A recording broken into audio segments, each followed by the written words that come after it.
Botanically speaking, seeds are small embryonic plants, the whole plant stuffed in a tiny seed, surrounded by an outer layer packed with vitamins and minerals and phytochemicals to protect the seedling's plant's DNA from free radicals.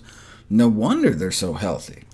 And by seeds, using the formal definition, we're talking all whole grains. Grains are seeds, you plant them and they grow. Nuts are just dry fruits with one or two seeds. Legumes, beans, peas, and lentils are all seeds too, as well as cocoa and coffee beans. So finding health-promoting effects in something like cocoa or coffee should not be all that surprising. There is substantial evidence that increased consumption of all these little plants is associated with lower risk of cardiovascular disease. Of course, much of chocolate research is just on how to get consumers to eat more. Well, it didn't seem to matter what kind of music people were listening to when it came to the flavor, intensity, pleasantness, or texture of a bell pepper.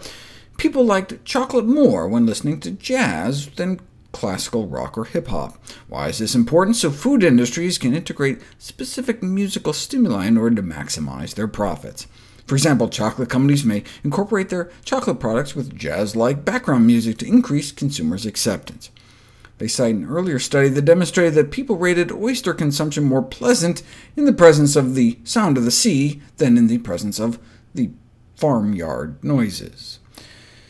You'd think chocolate would just sell itself, given that it's considered the most commonly craved food in the world. There's certainly not the same degree of interest among patients as to whether or not Brussels sprouts might provide similar cardiovascular protection, so it's understandable to hope chocolate provides health benefits. Meanwhile, despite their known benefits, Brussels sprouts languish unloved and unconsumed. One of the potential downsides of chocolate is weight gain. Though cocoa hardly has any calories, chocolate is one of the most calorie-dense foods. Here's 100 calories of chocolate compared to 100 calories of strawberries, for example. A few years ago, a study funded by the National Confectioners Association, who, among other things, runs the website voteforcandy.com, reported that Americans who eat chocolate weigh on average 4 pounds less than those who don't. But maybe chocolate eaters exercise more or eat more fruits and vegetables. They didn't control for any of that. The findings of a more recent study, though, published in the Archives of Internal Medicine, were less easy to dismiss. No apparent ties to big chocolate, reporting that out of 1,000 men and women they studied in San Diego, those who consumed chocolate more frequently did have a lower body mass index, weighed less than those who consumed chocolate less often, even after adjusting for physical activity and diet quality.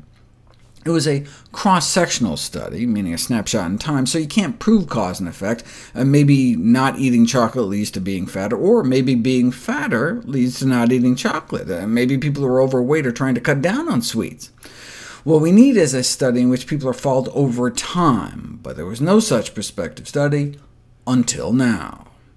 More than 10,000 people followed for 6 years, and a chocolate habit was associated with long-term weight gain in a dose-response manner, meaning the greatest weight gain over time was seen in those with the highest frequency of chocolate intake.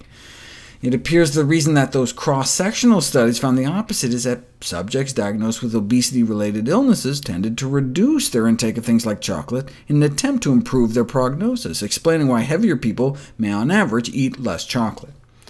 And then the strongest type of evidence, an interventional trial where you split people up into 2 groups, change half their diets, and indeed, adding 4 squares of chocolate to people's daily diets does appear to add a few pounds. So, what do we tell our patients? Because many cocoa products are high in sugar and saturated fat, family physicians should refrain from recommending cocoa.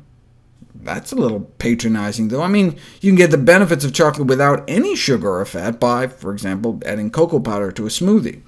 But too often doctors think that patients can't handle the truth.